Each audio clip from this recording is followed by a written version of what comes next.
nobody talked about attacking Pakistan. Here's what I said, and if John wants to disagree with this, he can let me know. That if the United States has al-Qaeda, bin Laden, top-level lieutenants in our sights, and Pakistan is unable or unwilling to act, then we should take them out. Now, I think that's the right strategy. I think that's the right policy. And John, you're absolutely right that presidents have to be prudent in what they say. But you know, coming from you, who in the past have threatened extinction for North Korea and sung songs about bombing Iran, I don't know how credible that is. I think this is the right strategy. Now, Senator McCain is also right that it's difficult. This is not an easy situation. You've got cross-border attacks against U.S. troops. And we've got a choice. We could allow our troops to just be on the defensive and absorb those blows again and again and again if Pakistan is unwilling to cooperate, or we have to start making some decisions. And the problem, John, with the strategy that's been pursued was that for 10 years we coddled Musharraf, we alienated the Pakistani population because we were anti-democratic. We had a 20th century mindset that basically said, well, he may be a dictator, but he's our dictator.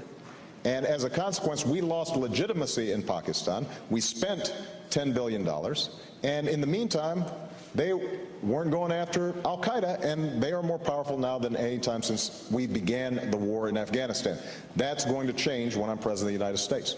I don't think that Senator Obama understands that there was a failed state in Pakistan when Musharraf came to power. Everybody who was around then and had been there and knew about it knew that it was a failed state.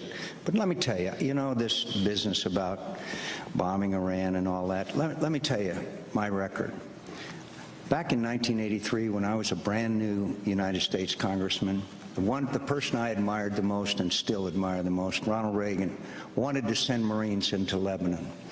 And I saw that, and I saw the situation. And I stood up and I voted against that because I was afraid that they couldn't make peace in a place where 300 or 400 or several hundred Marines would make a difference. Tragically, I was right. Nearly 300 Marines lost their lives in the bombing of the barracks. And then we had Somalia. Then we had the first Gulf War. I supported that.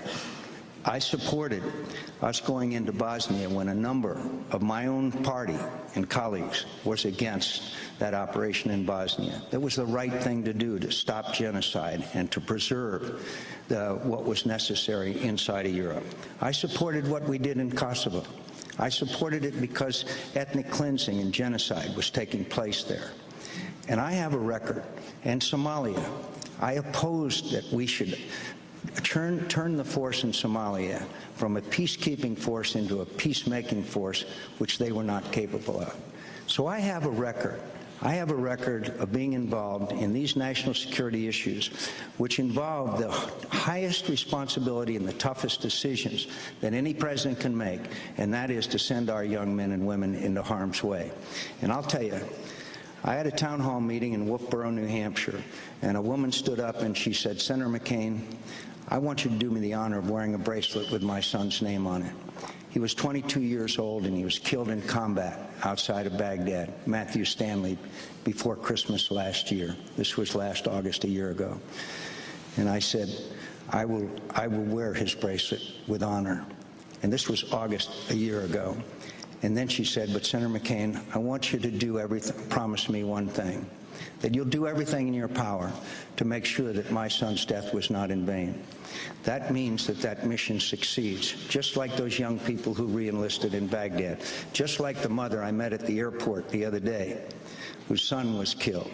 And they all say to me that we don't want defeat. I know what it's like when an army is defeated. A war that I was in, where we had an army that it wasn't through any fault of their own, but they were defeated, and I know how hard it is for an army and a military to recover from that. We did, and we will win this one, and we won't come home in defeat and dishonor and probably have to go back if we fail. Jim, let me just make a point. I've got a bracelet too, from Sergeant from the mother of Sergeant Ryan David Jopek, given to me in Green Bay. And she asked me, can you please make sure that another mother's not going through what I'm going through? Now, no U.S. soldier ever dies in vain because they are carrying out the missions of their commander-in-chief. And we honor all the service that they've provided. And our troops have performed brilliantly. The question is, for the next president, are we making good judgments about how to keep America safe, precisely because sending our military into battle is such an enormous step. And the point that I originally made is that we took our eye off Afghanistan. We took our eye off the folks who perpetrated 9/11. They are still sending out videotapes. And Senator McCain, nobody's talking about defeat in Iraq, but I have to say that we are having enormous problems in Afghanistan because of that decision. And it is not true that you have consistently been concerned about what happened in Afghanistan. I mean, at one point, while you were focused on Iraq, you said, well, we can muddle through Afghanistan. You don't muddle through the Central Front on terror, and you don't muddle through going after bin Laden. You don't muddle through stamping out the Taliban. I think that is something that we have to take seriously, and when I'm president, I will. You might think that with that kind of concern that Senator Obama would have gone to Afghanistan, particularly given his responsibilities as the subcommittee chairman. And by the way, when I'm subcommittee chairman, we take up the issues under my subcommittee. But the important thing is, I've visited Afghanistan, and I've traveled to Waziristan, and I've traveled to these places, and I know what our security requirements are, and I know what our needs are. And so the point is that we will prevail in Afghanistan, but we need the new strategy, and we need it to succeed. But the important thing is, if we suffer defeat in Iraq, which General Petraeus predicts we will, if we adopted Senator Obama's set date for withdrawal, then that will have a calamitous effect on Afghanistan and American national security interest in the region. Senator Obama doesn't seem to understand there's a connection between the two.